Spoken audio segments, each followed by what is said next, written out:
अस्सलाम वालेकुम my dear students, welcome back to my channel Amjad Sadiq biology. आज हम नया लेक्चर स्ट्रक्चर ऑफ एचआईवी के बारे में डिस्कस करेंगे कि बेसिकली एचआईवी क्या होता है। तो जो टर्म है आपके पास बेसिकली एचआईवी, इसका मतलब है इट स्टैंड फॉर एच से you can say human,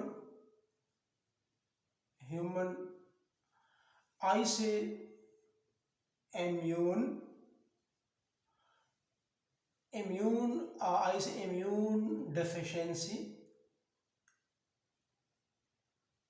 immune deficiency, आई से वी से वायरस। अब इसका मतलब क्या हो गया? ह्यूमन इम्यून डेफिशिएंसी वायरस, आई से immuno deficiency, basically immuno deficiency हम इम्यून डेफिशिएंसी भी लिख सकते हैं। तो मतलब ह्यूमन का जो इम्यून सिस्टम है, इंसान का जो क़ुव्वत मुदाफ़अत है, इसमें क्या हो जाता है? डेफिशिएंसी, ये कमज़ोर हो जाता है, डेफिशिएंट हो जाता है। जब इंसान का इम्यून सिस्टम कमज़ोर हो जाता है, डेफिशिएंट हो जाता है, किसके नतीजे में? एक वायरस के नतीजे में। तो ऐसे वायरस को क्या कहते हैं? H I V. H I V ये बेसिकली काज करता है एड्स को, बट इसका जो बीमारी है एड जो कि काज करता है एक्वायर्ड इम्यून डेफिशिएंसी सिंड्रोम, उसका लाइफ साइकिल हम डिटेल में नेक्स्ट लेक्चर में हम डिस्कस करेंगे कि एड्स का मतलब क्या है। अभी आपके पास स्ट्रक्चर ऑफ एचआईवी वायरस है, इसमें अगर आप ये रेड राउंडेड स्ट्रक्चर को अगर आप देखें, जो डबल लेयर की सूरत में मैंने बनाया है, ये बाहर वाला लेयर है, that is called viral envelope. Viral envelope. तो हमेशा एक बात जहन में रखिए कि वायरस का जो एनवेलप होता है ये होस्ट डिराइव्ड होता है, ये इसका अपना नहीं होता, ये होस्ट का होता है। जब ये होस्ट से फॉर एग्ज़ाम्पल ये ह्यूमन के बॉडी का जो लिम्फोसाइट है, उससे जब ये बाहर को बर्ड ऑफ होते हैं, नए बच्चे बनते हैं एचआईवी के, तो अपने ऊपर जो होस्ट का मेम्ब्रेन है वो ओढ़ लेते हैं अपने ऊपर। दैट्स वाई हमेशा जो एनवेलप्ड टाइप ऑफ वायरसेस होते हैं, जो ग्रुप ऑफ वायरसेस है एनवेलप्ड का, तो उसमें जो एनवेलप होता है ये होस्ट का होता है, होस्ट डिराइव्ड होता है। तो ये रेड क्या है? इसका वायरल एनवेलप है। इससे अगर आप देखिए स्पाइक्स तकरीबन जो होते हैं, कुछ ये स्पाइक्स जो होते हैं ऑलमोस्ट यू कैन से 72, कुछ 72 स्पाइक्स जो होते हैं इससे एराइज हुए होते हैं। अब ये स्पाइक देखें, ये स्पाइक्स है, ये स्पाइक ये ब्लैक ब्लैक जो है आपके पास, इसके दो पार्ट्स मैंने मेंशन किए हैं। ऊपर वाला राउंडेड जो है GP 120। अब सबसे पहली बात तो ये है कि GP का मतलब क्या है? ये जीपी का मतलब है ग्लाइकोप्रोटीन, मीन्स ग्लूकोज और प्रोटीन, कार्बोहाइड्रेट और प्रोटीन से ये बने होते हैं। अब GP 120, 120 का मतलब क्या है? तो इसमें अक्सर स्टूडेंट्स कंफ्यूज होती है। बेसिकली ये 120 जो है ये इसका मॉलिक्यूलर वेट रिप्रेजेंट कर रहा है, मॉलिक्यूलर वेट। बहुत सारे स्टूडेंट इसके बारे में पूछते हैं कि सर ये GP 120 का मतलब क्या है? 120 बेसिकली क्या है? इसका इस ग्लाइकोप्रोटीन का जो मॉलिक्यूलर वेट है इसको रिप्रेजेंट करता है। और ये स्ट्रैंड है इसका नीचे वाला हिस्सा, ये भी GP 41 है, ग्लाइकोप्रोटीन 41, जो कि मॉलिक्यूलर वेट को रिप्रेजेंट करता है। अब इसी स्पाइक्स का काम क्या होता है? इसी स्पाइक्स इसके लिए इसी वायरस के सरफेस मार्कर्स हैं, इसको कहा जाता है सरफेस मार्कर्स। ये स्पाइक्स बेसिकली क्या है?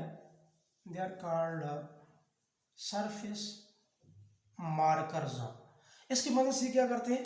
ये जब ह्यूमन के लिम्फोसाइड पर जाते हैं तो अपने इसी फॉर एग्जांपल ये आपके पास लिम्फोसाइड है ह्यूमन का, और ये वायरस का ये स्पाइक है, तो ये इस पर इसी लिम्फोसाइड सेल पर इस तरीके से ग्लाइकोप्रोटीन होते हैं। अब इस तरीके से एंटीजन किस्म के, तो ये इसके अंदर इस तरीके से और ये वायरस आ रहा है और इसी लिम्फोसाइट के इसी रिसेप्टर साइट के साथ इस तरीके से मिल जाता है, फिक्स हो जाता है, और फिर इसके अंदर अपने आप को इंसर्ट कर देता है इसी तरीके से। तो हम कह सकते हैं कि वायरस का जो हिस्सा होता है जिसके नतीजे में ये होस्ट के साथ अटैच होता है, उसको हम सरफेस मार्कर कहते हैं, और होस्ट वाला जो होता है उसको हम कहते हैं रिसेप्टर साइट कहा जाता है उसको। तो ये अटैचमेंट और पेनिट्रेशन के लिए इस्तेमाल होते हैं। अब इसी रेड के नीचे एक और ब्लूइश सर्कल है, राउंडेड स्ट्रक्चर से बना हुआ स्ट्रक्चर है प्रोटीन से, that is called matrix. Matrix इसको P17 कहा जाता है, ठीक है।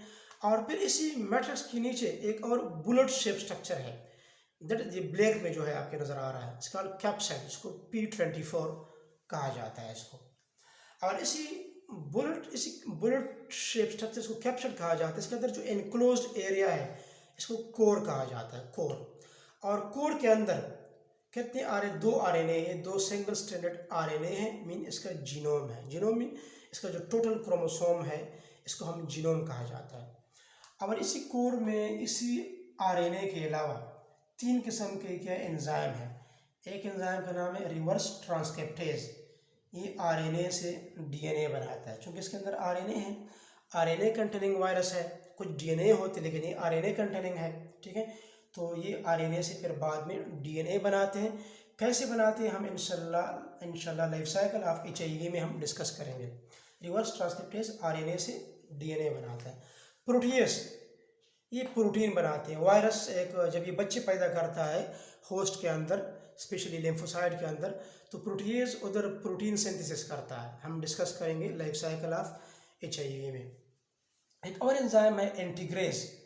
ये जो आरएनए है जब इससे डीएनए बनता है तो ये डीएनए फिर लिम्फोसाइट जो होस्ट का है उसके अंदर अपना डीएनए होता है, तो इसका डीएनए उसी लिम्फोसाइट के डीएनए के साथ इस तरीके से इंटीग्रेट हो जाता है, तो हम कहते हैं एंटीग्रेज एंजाइम, ठीक है। ये आपके पास स्ट्रक्चर ऑफ HIV वायरस है। इसमें इसी वायरस के ग्रुप को हम कहते हैं रीट्रो वायरसेस। रीट्रो वायरसेस का मतलब है, रीट्रो मीन रिटर्निंग बैक मीन जो आरएनए होता है, आरएनए ये डीएनए बनाता है। आरएनए क्या बनाता है? डीएनए बनाता है। That's why it is called returning back, इसको कहा जाता है। और इसको एक और ग्रुप भी है, उसको लेंटी वायरस कहा जाता है। Lenti virus, lenti means slowly replicating virus, क्योंकि ये बहुत स्लोली रिप्लिकेट होते हैं बॉडी के अंदर, that's why it is also called lenti viruses या रेट्रो वायरसेस भी कहा जाता है, ठीक है। सो ये आपके पास स्ट्रक्चर ऑफ HIV था। उम्मीद है आपको ये लेक्चर समझ आया होगा। अगर आपको ये लेक्चर समझ आया है तो चैनल को सब्सक्राइब करें, बेल आइकन को प्रेस करें, अपने दोस्तों के साथ ज़रूर शेयर करें, कमेंट किया करें, जहाँ पर समझ ना आई हो ज़रूर कमेंट किया करें, लाइक करें, शेयर किया करें, क्योंकि इससे हमारा एनर्जी लेवल जो होता है वो रेज होता है। जब आप लोग हमें मोटिवेट करेंगे तो हम एनर्जाइज होते हैं और हम आपके लिए और भी नए लेक्चर अपलोड करने की कोशिश करते हैं, ठीक है। तो अपने दुआ में हमें ज़रूर याद रखें। अल्लाह हाफिज़।